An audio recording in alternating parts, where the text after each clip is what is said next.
Saudara dan saudari yang terkasih dalam Kristus Tuhan. Pernah diceritakan ada dua sahabat baik, namanya Maleo dan Ivan. Maleo jauh lebih senior, lebih tua dari Ivan. Suatu sore, suatu ketika mereka berdua pergi ke salah satu kampung yang cukup jauh dari tempat mereka berdua tinggal.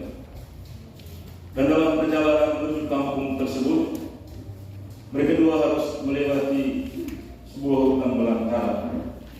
Dan dalam perjalanan melewati hutan itu, Maleo dan Ivan diserang oleh seekor anjing liar.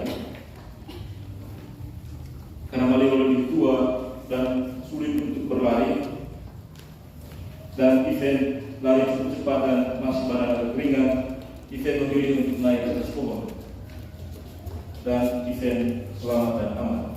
Tapi Maleo yang sudah tua, dia berusaha untuk lari, dan karena tidak ada jalan lain lagi, dia pura-pura jatuh dan pura-pura mati. Dan ketika anjing sampai di Maleo, anjing liar tidak sempat ikuti Maleo, karena dia lihat Maleo sepertinya sudah meninggal, sudah mati. Anjing liar itu hanya mencium saja Maleo. Setelah beberapa saat, anjing tinggalkan mereka berdua. Karena mereka selamat, Ivan yang di atas pohon turun, kemudian Maleo juga bangun dari pura-pura matinya itu. Kemudian Ivan penasaran, kenapa sampai anjing liar itu tidak sempat gigit Maleo. Kemudian dia tanya, Maleo bilang, kira-kira tadi anjing bisik apa engkau? Siapa yang tahu? Anjing kira-kira bisik apa yang anjing? Maleo dia bilang, tadi anjing bisik saya ini, lain kali jangan jalan dengan orang yang tidak setia kawan. Anjing bisik, lain kali kalau jalan jangan dengan orang yang tidak setia kawan.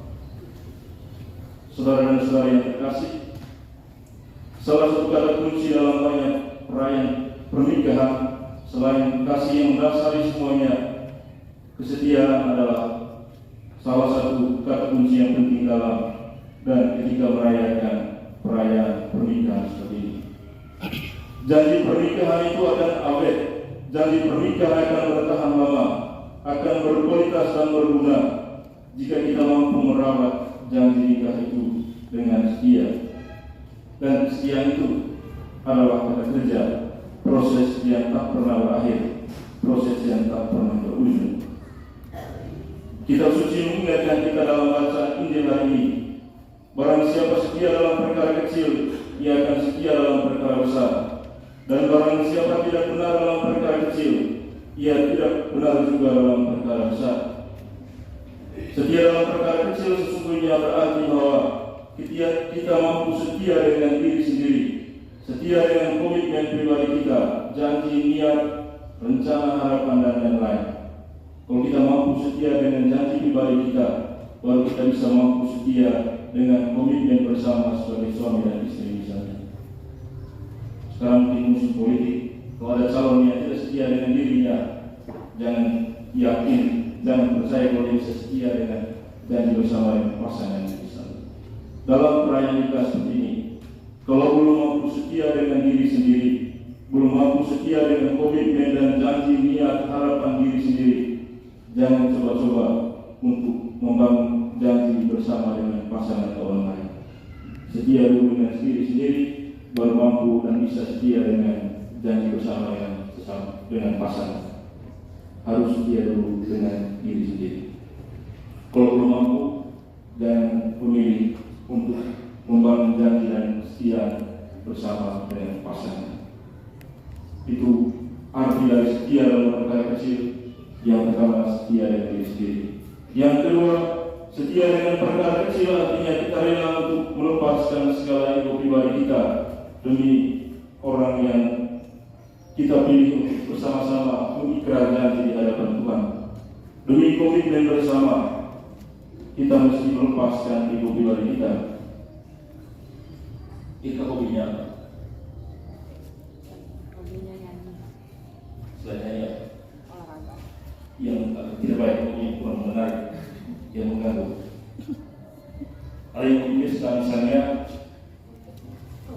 merantau misalnya, atau hobi apapun itu, mesti dinomor dua kan, atau hobi jalan-jalan mesti dinomor dua kan, demi komitmen bersama.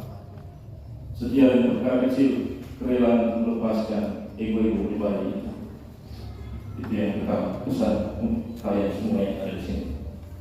Pesan yang kedua untuk kita sekalian, dalam bacaan Injil tadi, seorang hamba tidak dapat mengabdi kepada dua tuan. Jika demikian, dia akan membenci yang seorang dan mengasihi yang lain dan sebagainya. Saudara-saudari terkasih, kesetiaan itu, cara merawat janji adalah dengan setia, dan kesetiaan itu mesti punya arah. Kesetiaan mesti punya tujuan dan fokus. Kesetiaan untuk merawat janji adalah kesetiaan yang punya arah, yaitu kalau dalam khusus pernikahan sekalian tahu tujuan nikah itu apa? 3 tujuan nikah. Dua, 3 pendidikan. Dan kawin tidak tahu tujuannya apa.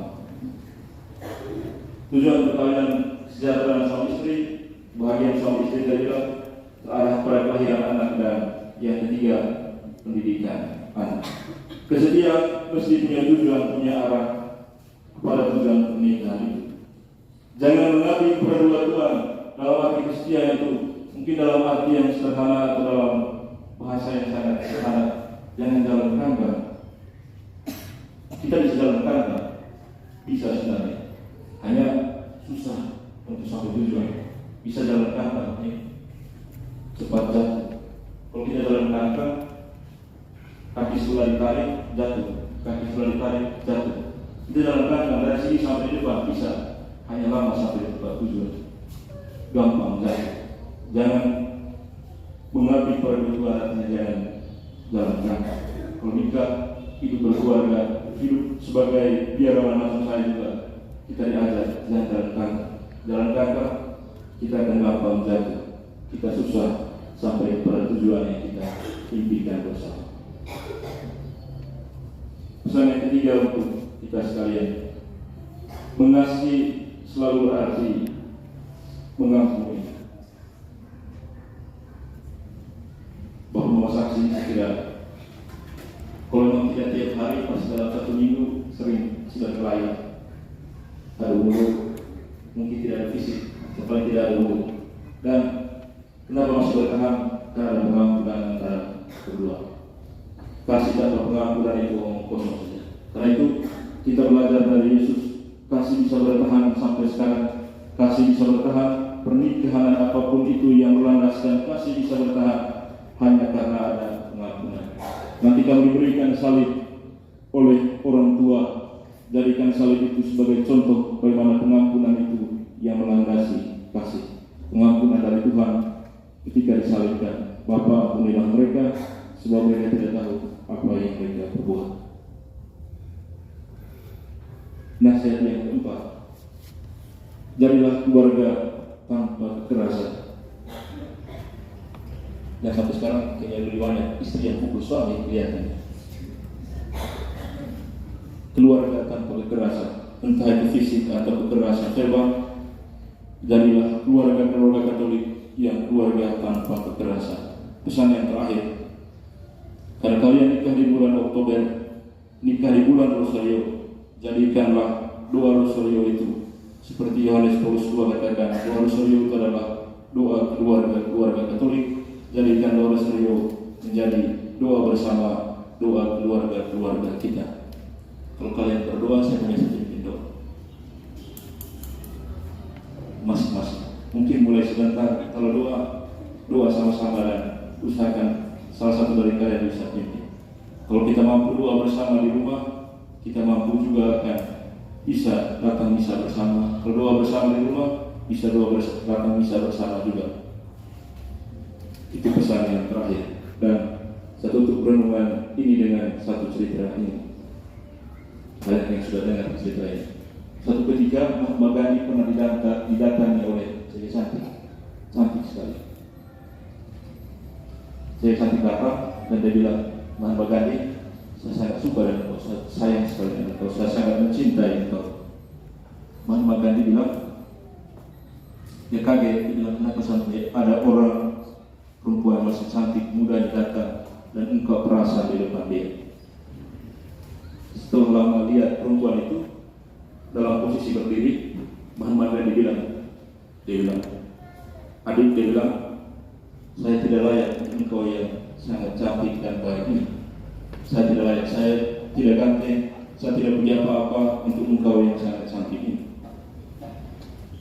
Kemudian Mahatma Gandhi bilang, adik saya yang ada di belakang itu, yang lebih cantik, yang lebih ganteng, lebih kaya, lebih baik dari saya, yang sangat cocok dengan engkau.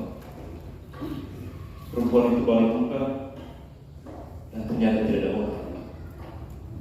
Lalu Mahatma Gandhi bilang dia, jika engkau sungguh-sungguh mencintaiku, Anda seharusnya tadi tidak melihat dari itu belakang.